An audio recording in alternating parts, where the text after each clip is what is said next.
Bom, meus queridos, bora para o nosso segundo papo do Neuroexame de AZ, o curso que vai mostrar para você como você deve de fato examinar o seu paciente, como que a semiologia neurológica pode ser entendida de jeito fácil para sua prática do dia a dia. Para você parar de ficar com aquela cara de bobo quando falar para você, faz o exame neurológico, aí você fica tipo assim, ah, meu Deus, onde é que eu começo? Então, esse é o curso que vai te mostrar como fazer isso. Então, se você ainda não viu a primeira aula, volte, assista a primeira aula. E se você ainda não está inscrito no canal, se inscreva, deixe o seu like, ajuda demais a gente. Ativa o sininho para mais notificações e procure mais vídeos por aqui, porque você vai encontrar de tudo. Se você ainda não me conhece, eu sou o Dr. Henrique Barleta, que estou aqui para te mostrar que a neuro pode ser entendida de um jeito fácil. Para você que é um médico generalista, que é um aluno de medicina, não é para você que é pós-doc aí em neurologia, não, viu? Eu quero mostrar para vocês como a neuro precisa ser entendida por todo mundo, porque as doenças mais graves e comuns são sim da neuro, beleza? E hoje nós estamos indo para o nosso segundo papo aí para conversar sobre os reflexos nos exames, no exame neurológico, beleza? Eu e o Osório Tobias está muito animado, legal? Ele está animado porque hoje ele não vai ser usado para nada, né, Osório? Isso aí, o Osório falou aqui que ele está contente porque hoje não é dia dele ser usado, hoje é dia da gente ficar só nos slides e deixar ele quietinho, descansando o seu soninho de beleza, beleza? Que ele tá precisando pegar um bronze mesmo, tadinho, tá até com uma cor meio pálida. Bora lá. Bom, vamos falar agora dos reflexos, galerinha. E o que que são os reflexos? Eu sei que a maioria morre de medo quando a gente fala de reflexo. Ai, meu Deus, quando que eu vou usar esse troço? Eu preciso levar meu martelinho pro plantão. E, de fato, muitas vezes você vai usar e ele vai ser necessário, beleza? Ah, Rico, toda vez eu preciso, o reflexo vai mudar minha conduta completamente? Não, nem toda vez. Mas muitas vezes ele pode ser essencial para um diagnóstico diferencial. Ele pode ser essencial para você pensar, por exemplo, se você está diante de uma síndrome de primeiro ou segundo neurônio motor. Não, primeiro neurônio motor um pouco mais cronificado, um segundo neurônio motor. Então, ele é muito interessante por conta disso, tá bom? Aí, o que que é de fato um reflexo? Pessoal, reflexo é o seguinte, eu não precisar pensar para fazer. Se eu não preciso pensar, não chega no meu cérebro. Vamos pensar fácil, tá? Então, se eu não tenho que pensar para fazer, o estímulo não chega no meu cérebro, mas eu preciso ter um estímulo. Então, quando eu meto um martelinho em alguém, estou botando aqui, a gente ainda está falando de membros superiores, então a gente vai focar nos reflexos dos membros superiores, tá? Depois a gente vai falar de membro inferior, porém, por que que eu estou trazendo essa imagem para vocês? Porque é a clássica imagem do reflexo patelar, é óbvio que todo mundo pensa isso quando a gente fala de reflexo, mas eu quero que vocês entendam que a gente dá uma martelada em alguém.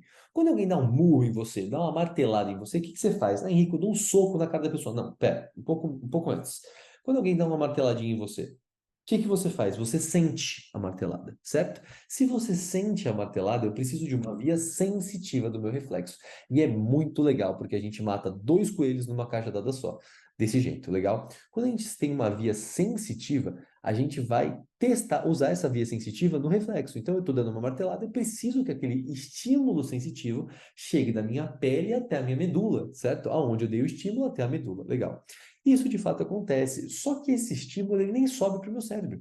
Ele já vai direto voltar pela medula, só que agora não mais por trás da medula, aonde chegam informações sensitivas. Agora ele vem pela frente, aonde chegam informações motoras. Então olha a imagem. Eu dou uma pancada no joelho do cara, essa via vai viajar pela parte de trás da medula, pelas fibras sensitivas, certo? E esse estímulo viaja pela via sensitiva, entra pelo corno posterior da minha medula e faz uma sinapse com o interneurônio que vai, ou direto também, que vai direto para o meu neurônio motor.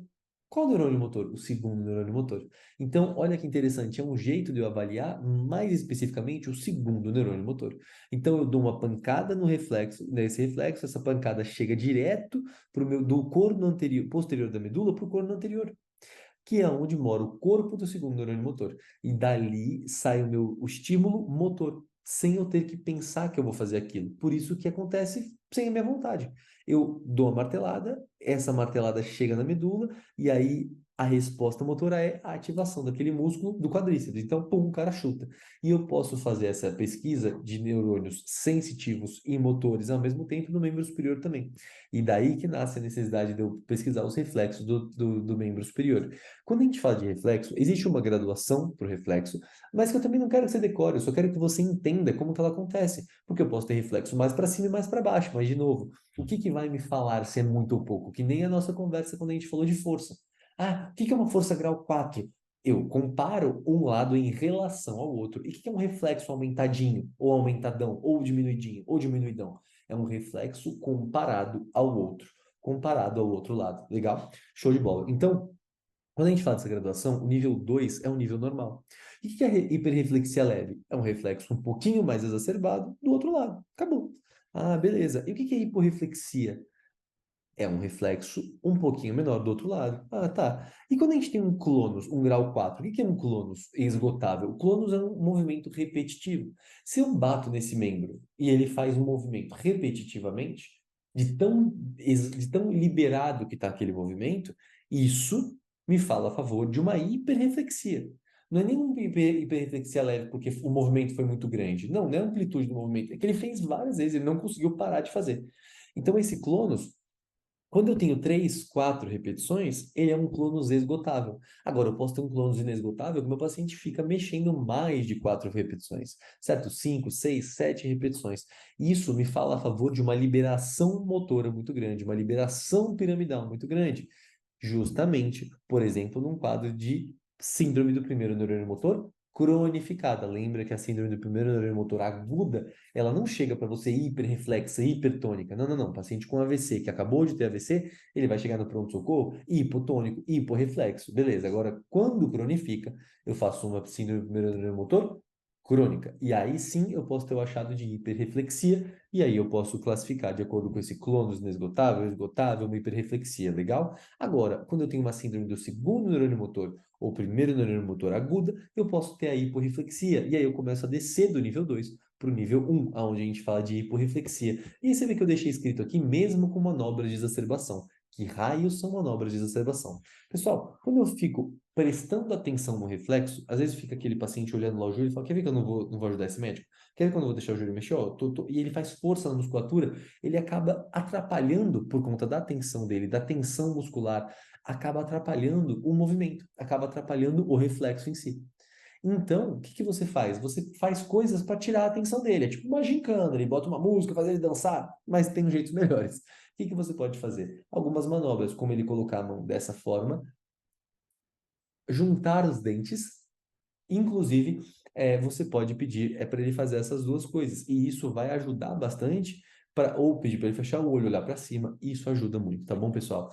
Então, aí começa, estou testando o membro superior. Pede já cerrar os dentes, olhar para cima, fechar o olho, tá bom? Isso te ajuda bastante na hora de avaliar. E aí, se você faz isso, testa, e mesmo assim continua um reflexo fraco em relação ao outro, esse paciente está aí por reflexo. Ah, e se não tem reflexo nenhum? Aí ele está a reflexo, ele não tem reflexo algum. Beleza? Então eu tenho essa graduação 3 para cima, 2 para baixo. Beleza? Só isso que eu queria mostrar para vocês. E aí, gente, quando a gente vai falar de reflexos do membro superior, a gente tem 3 principais. Vamos começar com um da frente, o reflexo bicipital. Eu palpo o tendão do bíceps, eu sinto aonde está o tendão do meu bíceps e eu preciso que aquele paciente relaxe o bíceps. Eu não posso ficar sentindo o tendão duro enquanto estou fazendo reflexo. Eu tenho que ver onde ele está e aí eu relaxo aquele braço. Eu peço para ele relaxar bem o braço. Isso é essencial para um reflexo bem feito, para um exame bem feito. E qual que é uma dica? A dica é colocar o dedo em cima e bater em cima do seu dedo. Por quê?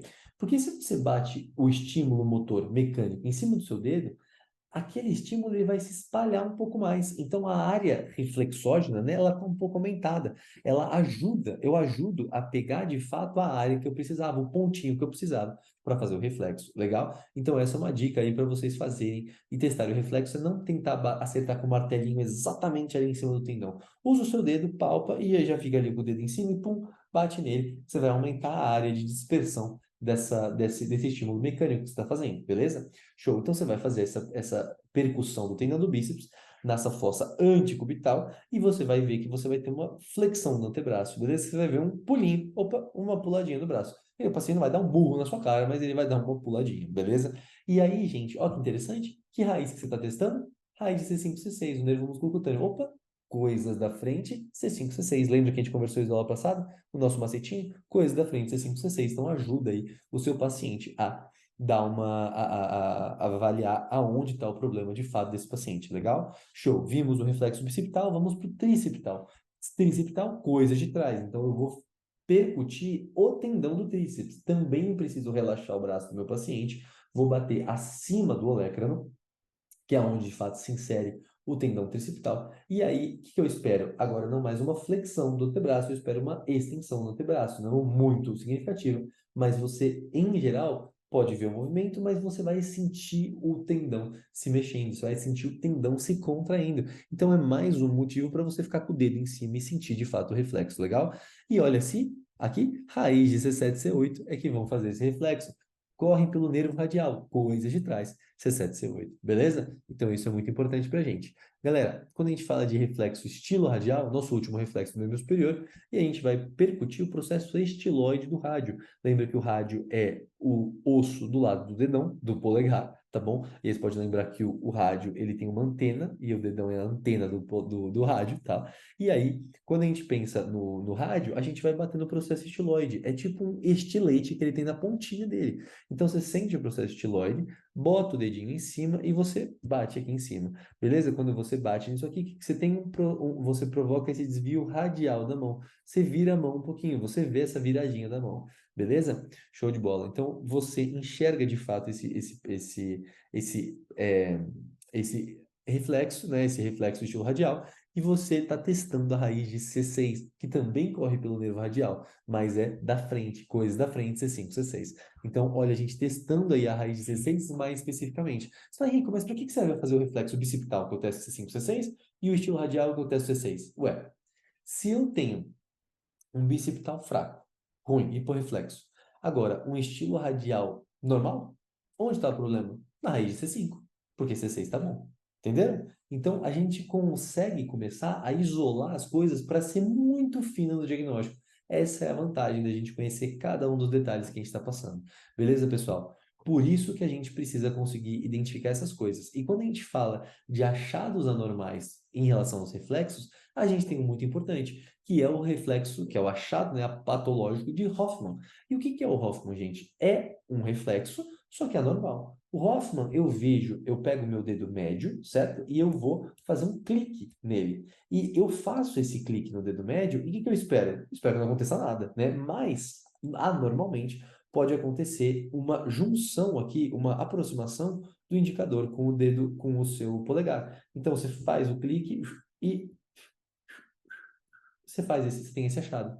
Esse achado indica uma liberação piramidal, indica uma lesão do trato córtico-espinhal, indica uma síndrome de primeiro neurônio motor já cronificada. Então não é aquele AVC fresquinho que chegou no pronto-socorro, é aquele paciente que já tem um AVC há mais tempo. Então sim, eu posso achar, por exemplo, um sinal de Hoffman nesses casos.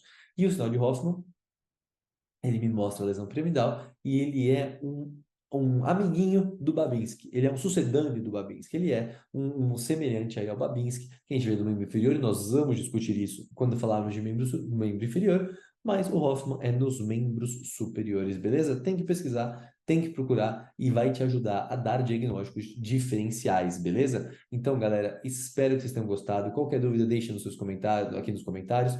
Se inscreva para não esquecerem, para receberem os novos vídeos, ativa o sininho para ser avisado quando esses vídeos chegarem, beleza? Pessoal, deixa o seu like, agradeço muito aí a presença de vocês aqui para essa aula de hoje, espero que tenha curtido, compartilha com um colega aí que está fazendo medicina, que já é médico, que precisa desse conhecimento para o dia a dia, e me sigam aí nas outras redes sociais, Instagram, TikTok, estou em todo canto, no @Dr. Henrico Baleta, beleza? Se você não me conhece, vai para lá também, vai ser muito bem-vindo. Espero que vocês tenham curtido. Vamos para a próxima aula do nosso curso e até mais.